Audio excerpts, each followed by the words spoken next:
사이다 무비튼. 내 이름은 이현재. 리스 부부로 지내온 지 4년 차다. 근데 갑자기 아내가 둘째를 낳고 싶다고 4년 만에 잠자리를 갖자고 했다. 아내와는 미팅에서 알게 됐고 술을 마시다 그날 밤을 함께했다. 그렇게 아내는 임신. 얼굴도 예쁘고 성격도 화끈해서 혼전 임신이었지만 아내와의 결혼이 싫지는 않았다. 하지만 결혼하자마자 우리는 리스 부부가 되고 말았다. 4년이 지난 지금도 아내와는 애무 정도만 하고 있다. 그랬던 아내가 사실은 계속 둘째가 갖고 싶었어. 그니까 오늘 한번 할까? 라며 내게 뜨밤을 권유했다. 나는 부랴부랴 몸 구석구석을 깨끗이 씻은 후 침실로 들어갔다. 어두운 방 안 침대를 손으로 더듬거리며 아내를 찾는데 갑자기 방에 불이 탁 하고 켜졌다. 거기엔 몰래카메라 성공이라고 쓰여진 스케치북을 들고 폭소 중인 아내가 있었다. 이 바보야. 감쪽같이 속았지롱. 이런 말에 속아 넘어가다니. 정말 당신 변태 같아. 라며 어이없는 말을 하고 있었다. 그래서 나도 아내를 상대로 몰카 복수를 했는데 고작 그런 일로 꽁해서 복수를 하다니. 당신이 이렇게 쫌스러우니까 무시를 당하는 거야. 이 쫌생아! 라며 나를 무시하는 발언들을 서슴없이 해댔다. 오히려 나는 침착하게 이런 일을 당하면 얼마나 기분이 더러운지 알려줬을 뿐이야. 너야말로 남의 기분도 몰라주는 여자라서 무시당하는 거야. 라며 반박했는데 서서히 아내의 얼굴이 귀신처럼 일그러지더니 극대노했다. 당신 이런 거 생각할 시간 있으면 그냥 돈이나 벌어와. 추남 주제. 나 같은 미녀가 결혼해준 걸 감사하게 생각해야지. 내 말에 토달면 진짜 죽는다. 라며 이런 야밤에 극대노. 자고 있던 아들이 아내의 괴성에 놀라 엉엉 우는 바람에 대환장 파티가 됐다. 일단 나는 아들을 방 안으로 들여보냈다. 그리고 아내에게 말했다. 쫌생이니 추남이니 그런 말 들으면 기분이 얼마나 더러운지 이제 알겠지? 라고 하자 누가 봐도 내가 당신보다 더 잘 나가. 난 평범한 당신이랑은 달라. 흔남 주제에 나한테 이래라 저래라 하지 말라고. 라며 역대급으로 나와 자신을 비교해댔다. 그럼 애 데리고 나가줄게. 그 대신 이제 너한텐 단 한 푼도 안 줄 거야. 이렇게 말하곤 아이가 있는 방으로 들어가 버렸다. 하지만 아내의 극대노는 계속됐다.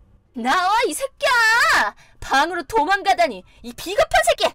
라며 방문을 발로 쾅쾅 차면서 발광을 해댔다. 미친년인 줄 알았다. 그날 나는 우는 아이를 꼭 안아주고 이불을 덮어줬다.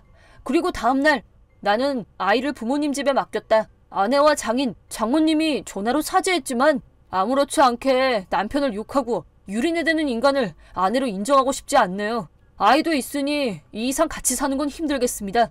라고 단호하게 거절했다.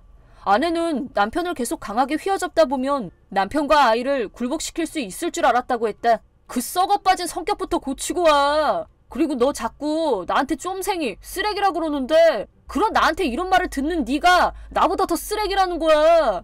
라며 강하게 선방을 날렸다. 그러자 아내가 아까부터 보자 하니까 감히 누구한테 그 입을 나불거려? 너 같은 쓰레기한테 쓰레기 취급 받을 이유 없거든? 라며 또 극대노했다. 이 이상은 수습이 안 될 것 같아서 나는 조용히 전화를 끊었다. 말이 안 통한다니까. 게다가 평소에도 엄마를 무서워하던 아이의 말을 통해 학대 사실도 알아냈다. 내가 직장에 있는 동안 아이의 밥을 차려주지도 않고 아무 이유 없이 아이를 욕하고 때리고 아내는 그런 적이 없다고 아이가 거짓말을 하는 거라고 주장했지만 아내에게 아이를 맡길 수 없다고 판단한 나는 아내와 별거에 들어갔다. 집 열쇠를 뺏은 후 아내를 처가로 보내버렸다. 하지만 아내는 조만간 내가 자신을 용서해 줄 거라고 생각한 듯 또다시 집으로 들어오려고 했다. 하지만 나도 아이도 아내의 얼굴은 더 이상 보고 싶지 않았다.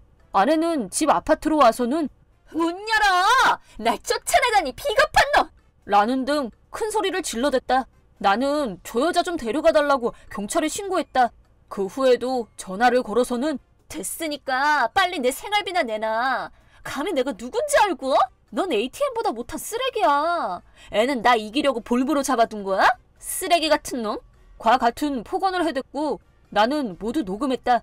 게다가 훈계의 의미로 좀 때린 것뿐이야. 죽을 정도로 때리진 않았어. 애도 널 닮아서 쓰레기야. 와 같은 학대 증거도 손에 넣었다. 아이 몸에 있던 멍도 다 카메라로 찍어뒀다.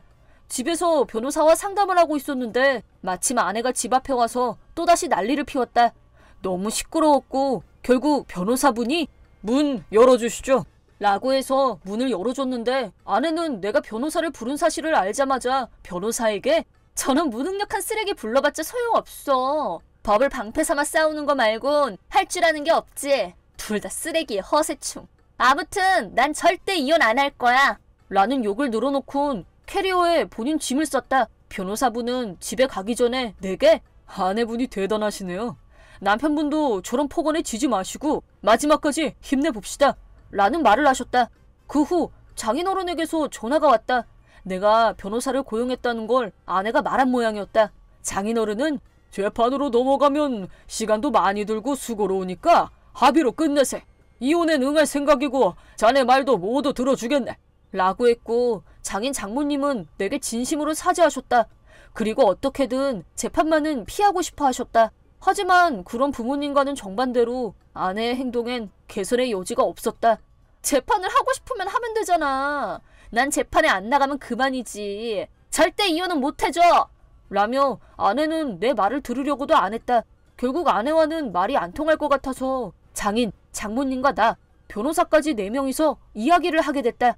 이혼에 응해줄 것, 친권은 제가 가질 것, 이후 우리와 연을 끊고 살 것을 약속해주세요. 그리고 아이 양육비 6천만 원은 일시불로 주세요. 이후 아이에 대한 학대권은 경찰에 피해 신고를 할 생각입니다.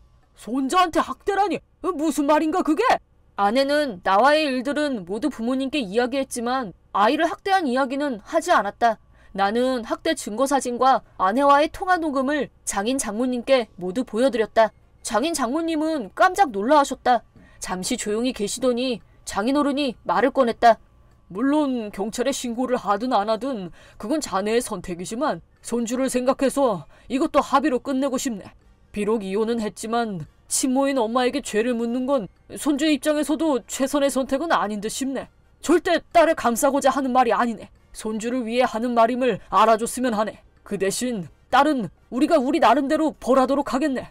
아이에게 절대 접근하지 못하게 하고 계약서라도 쓰겠네. 무책임한 딸 때문에 정말로 미안하네. 라며 무릎을 꿇었다. 장모님은 눈물도 흘리셨다.